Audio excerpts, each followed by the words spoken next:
नमस्कार मित्रांनो, आज मी तुम्हाला एक कापूस पिकातील खूप महत्त्वाची माहिती सांगणार आहे की ती म्हणजे काय मित्रांनो. आता हे पाहू शकता, कापूस पिकात असा पिवळेपणा येत आहे. बऱ्याच शेतकऱ्यांच्या कापूसच्या पिकात असा पिवळेपणा येत आहे आणि हिरवटपणा हे आता पाहू शकता. हे हिरवं पान आहे, पण ह्याला असे पांढरे पिवळे पिवळे धब्बे येत आहेत.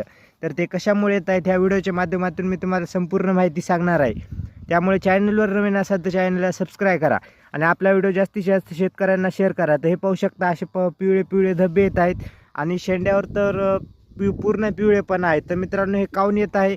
तर मित्रांनो, हे आता बऱ्याच शेतकऱ्यांच्या बऱ्याच जिल्ह्यात 10-15 दिवस झाले सतत खूप पाऊस चालू आहे आणि आता ते खत नियोजन झालेलं नाही, दुसरे खत नियोजन.